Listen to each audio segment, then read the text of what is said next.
Hey everybody, and welcome back to Fresh Set. I'm Sabrina, and as you can see, I'm alone again. More than a few weeks ago, we had an episode where we talked about some F1 rivalries. As we mentioned, there are plenty of rivalries to cover, and it's an off week, so today I'm back to continue that series with another look at an F1 rivalry that is old, but still talked about today as both drivers are still on the grid, the current grid. That is a rivalry between Lewis Hamilton and Fernando Alonso. From time to time, when they get close on track, you might hear Crofty or Brundle say something like, "There's always elbows out when it comes to these two," or "These two have a lot of history." And they're not wrong. Though they were teammates for a period of time, they're definitely not friends. Over the years, you have seen the respect grow between them, but it wasn't always like that. So today, I'm going to dig into that and explain and tell you why that is. This will actually go back to 2007. This is Lewis's rookie year. He's a newbie. It's his rookie season, and he was signed to McLaren alongside Fernando Alonso. Just a little bit of backstory on Lewis, if you don't know the story of Lewis. When he was in karting, he met Ron Dennis, who was in charge, team principal of McLaren. Lewis, as a young boy, I think he was about 13 years old, went up to Ron and said, "I want to race for you. I want to race for McLaren." Of course, he's not old enough at the time. So Ron Dennis said, "Hey, contact me when you're old enough and I'll have a seat for you." Lewis said, "Okay," and contacted him when the time came and when he was old enough. And Ron was impressed. I mean, as many people know and we've talked about it, Lewis had a very impressive karting career. And then they come up into F1. So everybody was impressed by him. His speed was always really good. He was just always, always on it. So, of course, Ron Dennis was impressed. So he took a chance on the young driver and did sign him to McLaren. It's not surprising that Ron was interested in Lewis. Like I said, a lot of people were interested in him. Alonso, at this point, though, had been in F1 for a little bit of time. Like I said, this was 2007 in Lewis's newbie season, but Fernando Alonso had been in F1 since 2001. So he was technically the veteran at this point. We don't know if Alonso thought he was the number one because he was the veteran on the team, or if Lewis thought he might be the number one because Ron had been watching and waiting and handpicked Lewis and basically took him under his wing. But both drivers obviously wanted to be the number one. You've heard Kevin and I talk about this numerous times. Every driver wants to be number one. You don't want to be the number two on your team. But also that we've talked about, as you have seen this year, McLaren seems to struggle with having a number one, and a number two driver.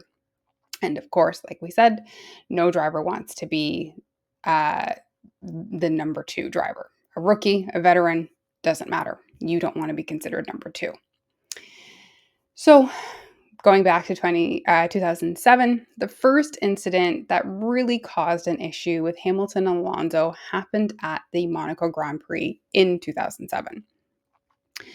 Though in his rookie season, Lewis was already having a great season, and he was ahead of Fernando by 2 points in the championship early in the season. Alonso, desperately wanting to win the title this year and be the McLaren number one driver, he's obviously trying to his best as well. Probably not loving that this rookie kid is ahead of him. At Monaco, Fernando was in P1 and Lewis behind him in P2. This is during the race. The team call was for everyone, both drivers, to turn down the power and just coast to the finish line in the order that they were currently in. No need for risk, no need for danger. We're just going to run like this, coast to the finish line, and we're going to get this 1-2 finish. They don't want to ruin that. Obviously, we know, as you're watching now, finishing 1-2 is really good in the constructors, but a lot of drivers look out for themselves.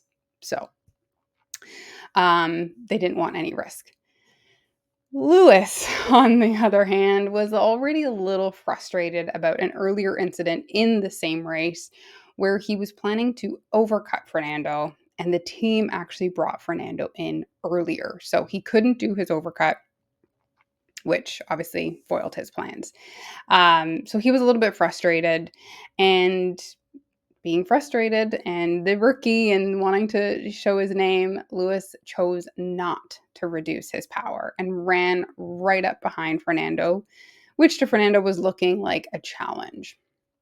Fernando, who had already reduced his power, decided, okay, I'm going to turn this up again and take off. And, he looked at it as a challenge and as a battle. Fernando eventually came on the radio and said, listen, I'm only going to reduce my power if Lewis reduces his. So we're either going to battle this out, possibly lose the 1-2, possibly take each other out, unless Lewis reduces his power. At this point, both team pit wall radios are going back and forth. You've got to reduce. You've got to reduce. No, no, no. The pit wall was getting so frustrated. The team was getting so frustrated with both drivers at this point, because we're kind of just being childish, that eventually the team principal at the time, Ron Dennis, got on the radio to pretty much tell them both to cut it out and just reduce the power. That's where you have the dad come in and be like, okay, enough. You've both proved what you wanted to prove. Reduce the power. This is done. They eventually listened because, dad said to. They eventually listened and finished 1-2 with Fernando keeping his P1 position. In the post-race press conference, Lewis was asked if he was trying to force Fernando to make an error. And his response, shockingly, was absolutely, which is not going to go over well. As the season continues, the pair were making not so subtle comments to and about each other in press conferences, interviews, and frankly, to whoever would listen. Nothing was incredibly direct, but you knew that they were speaking about each other, and it just kind of makes it really awkward. So obviously the team is struggling to keep both of them in line, and inter-team relationships are being frayed at this point. Later on in the season, a few races later at the Hungarian Grand Prix, we have another incident. So during qualifying this time, Lewis went out on track before Fernando. McLaren asked Lewis to switch positions while on track due to fuel load, and that's the fuel load difference between Fernando and Lewis. As you can probably guess by what I've already said, Hamilton refused to switch positions during this qualifying stint. Obviously, that helps himself out, doesn't help out his teammate, doesn't help out the team. So Alonso decides to take things into his own hands. Alonso retaliated in a bizarre way. Alonso retaliated by holding Hamilton up in the pit lane. He essentially slowed down to the track, holding up Hamilton and running the clock, and blocked him from actually being able to get onto the track to complete his final lap.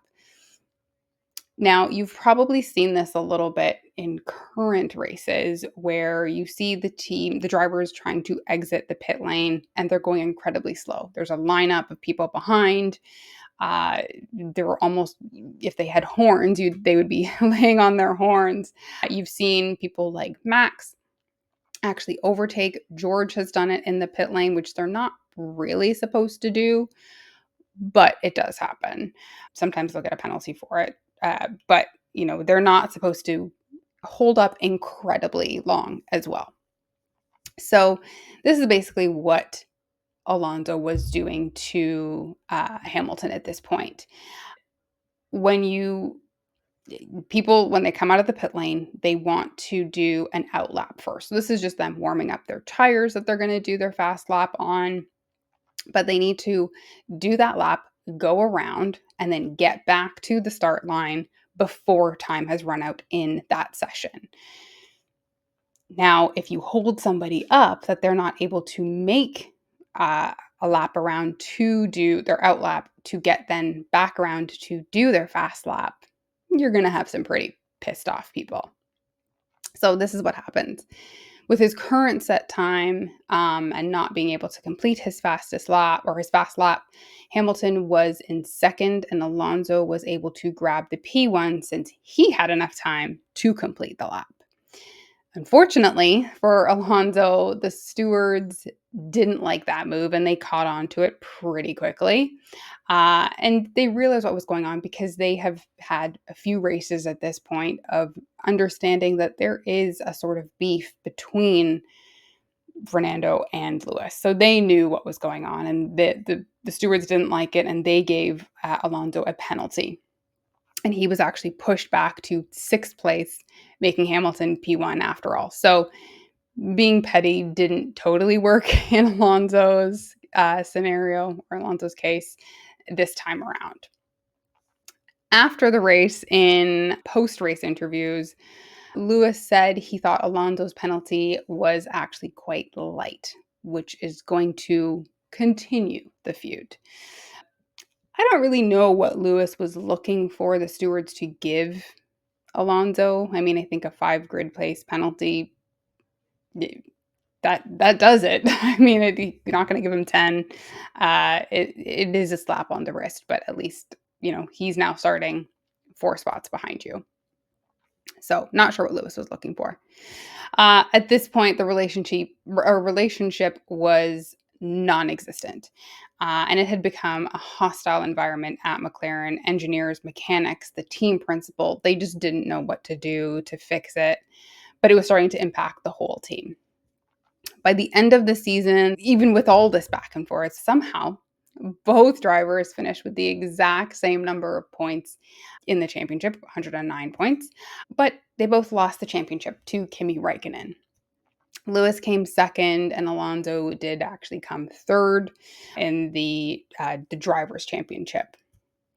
The following year, Alonso did leave McLaren. It was a joint agreement that they just kind of went their separate ways, and he went to Renault at the time. So the feud as teammates went away, but the on-track battles did continue. The on-track battles are going to continue. Obviously, you're racing against people that you want to beat. But years later in 2018, I think it was 2018, when Alonso was retiring, and I say it like that because he actually didn't retire, and as we know, he's still racing. Lewis and Sebastian Vettel did a tribute drive, and this often happens when a driver is retiring or stepping away. They did this in Fernando's final race where they drove side by side him in the post-race cool down lap that the drivers do. And it's always a nice tribute to the retiring driver. They did it for Sebastian Vettel when he retired 2 years ago now, I guess. Alonso would eventually go on to say that Lewis was a top 5 driver of all time and has continued to praise him after Lewis's successful championship wins. When he's had good races, Alonso has acknowledged that. And they seem to, like I said, have a lot of respect for each other now, but occasionally on track, you see a few dust-ups and it kind of makes you wonder if any of that rivalry is going to come back. In the 2022 and 2023 seasons where we kind of saw the Mercedes not being so great and sitting a little bit further back in the grid, especially Lewis's. Um, it would be close to the Fernando's car, so it's close to the Aston Martin. And there were a few radio messages that kind of suggested that all wasn't forgotten about this rivalry. There were some, they're just close calls, little touches, and you would hear Fernando say things like, "What is Hamilton doing?" Or that we've heard him say a few times this year already, "What is this idiot doing?" He hasn't said that towards Hamilton this year, but to some other drivers on the grid. But mostly now you'll see them chatting in the paddock or during the driver parades that are going on. Uh, they are the two oldest and have a lot of similarities with driving. So I'm sure everything at this point is just water under the bridge. But again, anytime you kind of see them get a little bit close on track, you're just wondering, is it going to happen again? Are we going to see something? Where is this going to take us? Um, so again, quick rundown of the Alonso and Hamilton rivalry. It was just one of those that we see. It happens. It happens with teammates, and it happens on track. They just seem to be the ones that were right there, right beside each other at all times, and you kind of get under each other's skin at that point. Um, Now, we've covered a few rivalries, and I think all the ones that we've done so far have all had to do with Lewis. But promise, Lewis, there's plenty of other ones, which we are also going to cover. So, more to come in this series. And you'll hear about some older drivers, drivers that have passed away, drivers that might still be on the grid or that you have heard their names plenty. So, more to come in the Rivalries series. In the meantime, let's get on to some news of the week. So, as we know now, Stake F1 have finally confirmed their second driver. Unfortunately, it is neither Valtteri Bottas or Zhou Guanyu. Both will be leaving the team at the end of the 2024 season, so in 3 races. Stake posted a bizarre double elimination. I'm going to call it an elimination. A double elimination post, posting a picture of both drivers and saying, we're really thankful for the two of them, but we are going in a different direction. We thank them for their time with Stake, and we're moving on. Sad, yes. We knew, and there was rumors that Bottas was really, possibly going to be the person in that second seat. But both Bottas and Zhou Guanyu have not scored any points this year. Obviously, there's 3 more races, but they're just not pulling enough from that car. So it's understandable that but both of them are being replaced. Bottas has been somebody that has been in Formula One for 11 years. I think he started in 2013. And it's hard. It's hard to see a driver like that leaving the sport.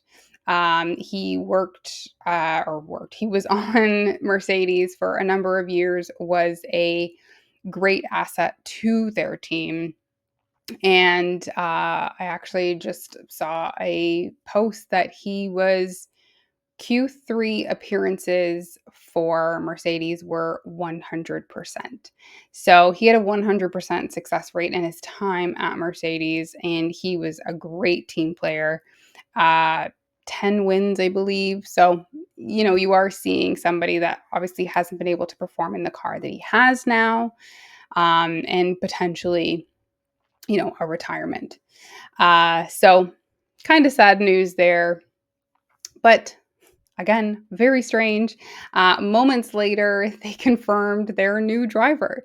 this is the second time that we've seen a team do this this year. We saw V-Carb do this, Racing Bulls do this with Daniel Ricciardo and his leaving of the team mid season. So, they post Daniel's goodbye, and then 4 minutes later, they're posting the new driver taking over, which was Liam Lawson. Same thing happened here. So moments after posting the I keep calling it a double elimination, but that's kind of what it was. Elimination of those two. Stake decides to post and you're guessing who it is, and like this weird video of the back of a driver. And again, moments after that, they post that they have confirmed Gabriel Bortoleto as their 2025 driver. He did sign a multi-year contract, which will bring him into 2026 when they will actually be Audi as well. So good signing for them. He is the current F2 champion. So it's good to see him joining. It was just a little bit of a shock. We knew the name was floating around and he had been meeting with them quite a bit, but it was still kind of almost positive that it was going to be Bottas. But the last little bit, actually in Brazil, Bortoleto is Brazilian. So this will be the first fully Brazilian driver back in the grid since Felipe Massa. So, but during the Brazilian Grand Prix, he was actually on the grid with Seb doing the helmet tribute to Ayrton Senna. So maybe that was a little bit of a preview, and the rest of us didn't catch on to it. But so that actually means that we are going to have, depending how you want to look at this, we are going to have potentially 4, 5, or 6 rookies in F1 next year. You're probably asking, why can we have 4, 5, or 6? So the confirmed ones that we know are 4. So we've got Kimi Antonelli, Ollie Bierman, Jack Doohan, and Gabriel Bortoleto. If you want to consider Liam Lawson a potential and a possibility of having a seat in 2025, that would make it 5. And then also Franco Colapinto. So we do know that there are still some rumors about Lawson and Colapinto, both kind of going for Red Bull or V-Carb. What we have learned is that Williams has put a price that they are wanting if they're going to release Franco Colapinto, who would just go back to being their reserve driver. The rumor is that's about $20 million that they're asking Red Bull to put up. So we'll see if Red Bull thinks that that is a good enough investment for them. Obviously, depending on what you believe about the Checo Perez seat, there could be 2 open seats at Red Bull, one being in the actual Red Bull car, the other being in the V car, which they're going to be Racing Bulls next year. So we have 4 confirmed. If you want to consider Liam Lawson a rookie, I mean, he's kind of proved that he's not so much a rookie anymore, but he doesn't have a full-time seat, which is why I would consider him a rookie still. And then Colapinto. So, could be interesting if we have, just having 4 rookies alone is going to be really good. But if we have 5, maybe 6, that is going to be a very interesting grid. We're going to have the old, new, kind of the changing of the guards, if you will. Another rumor that's going around right now is that Bottas will become the reserve driver for Mercedes, which would be basically him going back home. So the prodigal son going back home. That's not confirmed. It's just talk. Bottas said, when one door closes, another door opens. So maybe he's got something lined up and maybe that's it, but nothing confirmed just yet, or at the time of this recording, I should say. And then the last little bit that I kind of wanted to talk about today is Last week in our Fresh Set and Dirty Air, I mentioned my dirty air was the FIA. I didn't really go into much detail because I didn't think it was needed, because there's been a lot. We've talked about it a lot, and just their handling of things over the last few races, the last few weeks has been very bizarre. It's been a little bit ridiculous. And frankly, it's taken a lot away from what's going on track. Um, so just to kind of explain, and so everybody can see where that came from. Um, we talked about the penalties for the race start infringement that happened in Brazil, and we've talked about the swearing. Now, Lando and George, just as a reminder, Lando and George received a €5,000 fine each for the race start infringement in Brazil. So, completing a lap that they shouldn't have, a secondary formation lap. This could have been very dangerous, as there was a tractor on the track. There was uh, stewards on the side, trying to help get this tractor off. It's a whole safety thing. They should have known. It showed that they didn't know the rules of the grid, of engagement of the race. So again, it's a safety hazard. This is also a reflection of the team. So, not just the drivers. The team should be telling them what to do. As I think I mentioned last week, we heard Ocon explaining or asking his pit wall what to do. They were explaining, I don't think you're supposed to go, but since everybody else went, go ahead. We heard Max on his radio saying, why is everybody going? It's, aborted. There's no green light. Anyways, so there's that. On the other hand, we have Charles and Max, Charles received a €10,000 fine for swearing, and Max received community service. That's part two. None of the handful of drivers that were swearing this past weekend or last weekend in Brazil have received penalties or fines or community service at all. So the consistency. This is what we're struggling with, is the lack of consistency and where they're putting their energy into swearing versus an actual on-track infringement. A swear word by adult males, and you choose to, show those swear words on national television versus an on-track infringement that is dangerous. It just doesn't make sense. Make it make sense. So, like I said, it's just a bit of the FIA, and it was my dirty air. And I think I kind of just said FIA and just left it at that. Kevin probably knew what I meant, but we obviously have seen the comparisons between Charles' penalty, and we've seen the comparison to what Lando and George received. And it just kind of just really doesn't make sense. So that is why that was my fresh set, or my dirty air last week, was the FIA.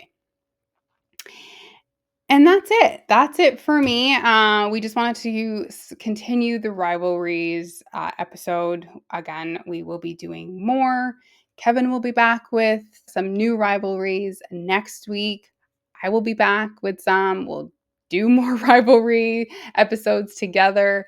And we're just going to continue until we hit them all. And I'm sure as the seasons continue, we're going to have some more. Next year, we're going to have some more. We've got some rookies. We've got some older veterans on the grid. It's going to continue.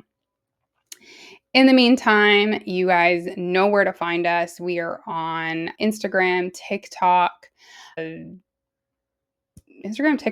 X, which is Twitter. We're on YouTube, Spotify, Amazon Music, and Apple Podcasts at Fresh Set on all of those platforms.